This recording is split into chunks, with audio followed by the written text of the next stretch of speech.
Hello friends, ಎಲ್ಲರಿಗೂ ನಮಸ್ಕಾರ. ಶ್ರೀಕೃಷ್ಣ ಕ್ರಿಯೇಷನ್ಸ್ಗೆ ನಿಮ್ಮೆಲ್ಲರಿಗೂ ಸ್ವಾಗತ. ಇವತ್ತಿನ ಈ ವಿಡಿಯೋದಲ್ಲಿ ಮಕರ ಸಂಕ್ರಾಂತಿ ಹಬ್ಬವನ್ನು ಯಾವ ದಿನ ಆಚರಣೆ ಮಾಡಬೇಕು ಅಂತ ತಿಳಿಸ್ಕೊಡ್ತಾ ಇದ್ದೀನಿ. ಸಂಕ್ರಾಂತಿ ಹಬ್ಬ ಪ್ರತಿ ವರ್ಷವೂ ಕೂಡ ಜನವರಿ 14ನೇ ತಾರೀಕೆ ಬರುತ್ತೆ. ಅದರಲ್ಲೇನು ವಿಶೇಷ ಅಂತ ನೀವು ಕೇಳ್ಬೋದು. ಆದರೆ ಕೆಲವು ವರ್ಷಗಳಲ್ಲಿ ಜನವರಿ 15ನೇ ತಾರೀಕು ಕೂಡ ಸಂಕ್ರಾಂತಿ ಹಬ್ಬವನ್ನು ಆಚರಣೆ ಮಾಡೋ ಹಾಗೆ ಬರುತ್ತೆ. ಇನ್ನು ಈ ವರ್ಷ ಕೂಡ ಸಂಕ್ರಾಂತಿ ಹಬ್ಬವನ್ನು ಸುಮಾರು ಜನ 14ನೇ ತಾರೀಕು ಆಚರಣೆ ಮಾಡಬೇಕಾ 15ನೇ ತಾರೀಕು ಆಚರಣೆ ಮಾಡಬೇಕಾ ಅಂತ ಸ್ವಲ್ಪ ಗೊಂದಲದಲ್ಲಿದ್ದೀರಾ. ಹಾಗಾಗಿ ಯಾವ ದಿನ ಆಚರಣೆ ಮಾಡಿದ್ರೆ ತುಂಬ ಒಳ್ಳೆಯದು ಅಂತ ಇವತ್ತಿನ ಈ ವಿಡಿಯೋದಲ್ಲಿ ತಿಳಿಸ್ಕೊಡ್ತೀನಿ. ಸಂಪೂರ್ಣವಾಗಿ ವಿಡಿಯೋನ ನೋಡಿ. ವಿಡಿಯೋ ಇಷ್ಟ ಆದರೆ ಲೈಕ್ ಮಾಡಿ, ಹಾಗೆ ಬೇರೆಯವ್ರಿಗೂ ಕೂಡ ಶೇರ್ ಮಾಡಿ. ಬನ್ನಿ ಹಾಗಿದ್ರೆ ವಿಡಿಯೋನ ಶುರು ಮಾಡೋಣ. ಮೊದಲಿಗೆ ಈ ಮಕರ ಸಂಕ್ರಾಂತಿ ಹಬ್ಬವನ್ನು ನಾವು ಯಾಕೆ ಆಚರಣೆ ಮಾಡ್ತೀವಿ ಅನ್ನೋದನ್ನು ತಿಳ್ಕೊಳ್ಳೋಣ. ಗ್ರಹದ ಅಧಿಪತಿಯಾದಂತಹ ಸೂರ್ಯದೇವ ಧನುರ್ ರಾಶಿಯಿಂದ ಮಕರ ರಾಶಿಗೆ ಪ್ರವೇಶ ಮಾಡ್ತಾನೆ. ಹಾಗಾಗಿ ನಾವು ಮಕರ ಸಂಕ್ರಾಂತಿಯನ್ನು ಆಚರಣೆ ಮಾಡ್ತೀವಿ. ಇನ್ನು ಪ್ರತಿ ವರ್ಷ ದೇಶದಾದ್ಯಂತ ಕೂಡ ಮಕರ ಸಂಕ್ರಾಂತಿ ಹಬ್ಬವನ್ನು ತುಂಬ ವಿಜೃಂಭಣೆಯಿಂದ ಆಚರಣೆ ಮಾಡಲಾಗುತ್ತೆ. ಈ ದಿನ ಸೂರ್ಯದೇವನನ್ನ ನಾವು ಪೂಜೆ ಮಾಡೋದ್ರಿಂದ ಆರೋಗ್ಯ ಸಮಸ್ಯೆಗಳೇನೇ ಇದ್ರೂ ಕೂಡ ಅದೆಲ್ಲವೂ ನಿವಾರಣೆ ಆಗುತ್ತೆ. ಹಾಗೆ ಸೂರ್ಯದೇವನನ್ನ ಅವತ್ತಿನ ದಿವಸ ಪೂಜೆ ಮಾಡೋದ್ರಿಂದ ಒಬ್ಬ ಮನುಷ್ಯ ಉನ್ನತ ಸ್ಥಾನಕ್ಕೆ ಏರ್ಬೋದು ಅಂತಲೂ ಕೂಡ ಹೇಳ್ತಾರೆ. ಇನ್ನು ಹಾಗಿದ್ರೆ ಈ ವರ್ಷ ಮಕರ ಸಂಕ್ರಾಂತಿ ಹಬ್ಬವನ್ನ ಯಾವ ದಿನ ಆಚರಣೆ ಮಾಡಬೇಕು, ಯಾಕೆ ಅನ್ನೋದನ್ನು ಕೂಡ ತಿಳಿಸ್ಕೊಡ್ತೀನಿ. ಕೆಲವು ಕ್ಯಾಲೆಂಡರ್ಗಳ ಪ್ರಕಾರ ಮಕರ ಸಂಕ್ರಾಂತಿ ಹಬ್ಬ ಈ ವರ್ಷ ಜನವರಿ 14ನೇ ತಾರೀಕು ಅಂತ ತಿಳಿಸಿದರೆ, ಇನ್ನೂ ಕೆಲವು ಕ್ಯಾಲೆಂಡರ್ಗಳ ಪ್ರಕಾರ ಜನವರಿ 15ನೇ ತಾರೀಕು ಮಕರ ಸಂಕ್ರಾಂತಿಯನ್ನು ಆಚರಣೆ ಮಾಡಬೇಕು ಅಂತ ತಿಳಿಸಿದ್ದಾರೆ.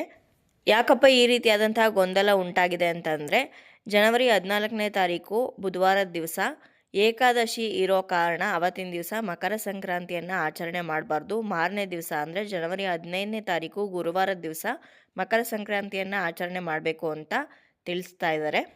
ನೋಡಿ, ಇಲ್ಲಿ ಏಕಾದಶಿ ತಿಥಿಯನ್ನು ನೀವು ನೋಡೋದಾದರೆ ಜನವರಿ 13ನೇ ತಾರೀಕು ಮಂಗಳವಾರದ ದಿವಸ ಏಕಾದಶಿ ತಿಥಿ ಆರಂಭವಾಗುವಂಥದ್ದು ಸಂಜೆ 3:17 ಹಾಗೆ ಏಕಾದಶಿ ತಿಥಿ ಅಂತ್ಯವಾಗುವಂಥದ್ದು ಜನವರಿ 14ನೇ ತಾರೀಕು ಸಾಯಂಕಾಲ 5:52.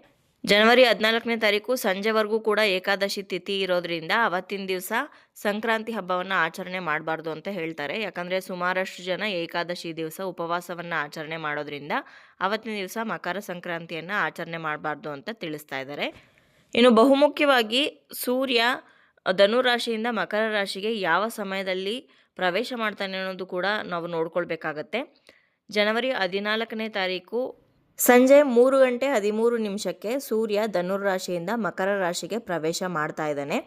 ಆದರೆ ಈ ಮಕರ ಸಂಕ್ರಮಣದ ಕಾಲ ಏನಿದೆ ಇದು ಸೂರ್ಯ ಉದಯ ಆಗೋದ ಮೇಲೆ ಬಂದಿರೋದ್ರಿಂದ ಜನವರಿ 15ನೇ ತಾರೀಕು ನಾವು ಮಕರ ಸಂಕ್ರಾಂತಿಯನ್ನು ಆಚರಣೆ ಮಾಡಬೇಕು ಅಂತ ಕೆಲವರು ತಿಳಿಸ್ತಾ ಇದ್ದಾರೆ.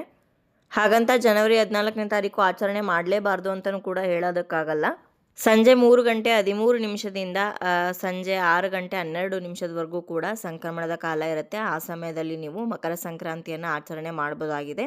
ಇನ್ನೂ ಒಳ್ಳೆಯದು ಅಂತಂದರೆ ಜನವರಿ 15ನೇ ತಾರೀಕು ನೀವು ಮಕರ ಸಂಕ್ರಾಂತಿಯನ್ನು ಆಚರಣೆ ಮಾಡಿದ್ರೆ ತುಂಬಾ ಒಳ್ಳೆಯದು ಅಂತ ಕೂಡ ಹೇಳ್ತಾರೆ.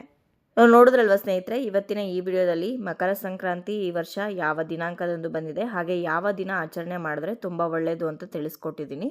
ಇವತ್ತಿನ ಈ ವಿಡಿಯೋ ನಿಮ್ಮೆಲ್ಲರಿಗೂ ಇಷ್ಟ ಆಗಿದೆ, ಹಾಗೆ ಉಪಯೋಗ ಆಗಿದೆ ಅಂತ ಭಾವಿಸ್ತೀನಿ. ಇಷ್ಟ ಆಗಿದ್ರೆ ಖಂಡಿತವಾಗ್ಲೂ ಲೈಕ್ ಮಾಡಿ, ಹಾಗೆ ಬೇರೆಯವ್ರಿಗೂ ಕೂಡ ಶೇರ್ ಮಾಡಿ. ನಿಮ್ಮ ಅನಿಸಿಕೆಯ ಅಭಿಪ್ರಾಯವನ್ನು ಖಂಡಿತವಾಗ್ಲೂ ಕಮೆಂಟ್ ಮುಖಾಂತರ ಬರೆದು ತಿಳಿಸಿ. ಮತ್ತೊಂದು ಉಪಯುಕ್ತ ಪೂಜಾ ಮಾಹಿತಿಯೊಂದಿಗೆ ನಿಮ್ಮನ್ನ ಮತ್ತೆ ಭೇಟಿ ಆಗ್ತೀನಿ. ಅಲ್ಲಿಯವರೆಗೂ ಧನ್ಯವಾದಗಳು. ಲೋಕ ಸಮಸ್ತ ಸುಖಿನೋ ಭವಂತು.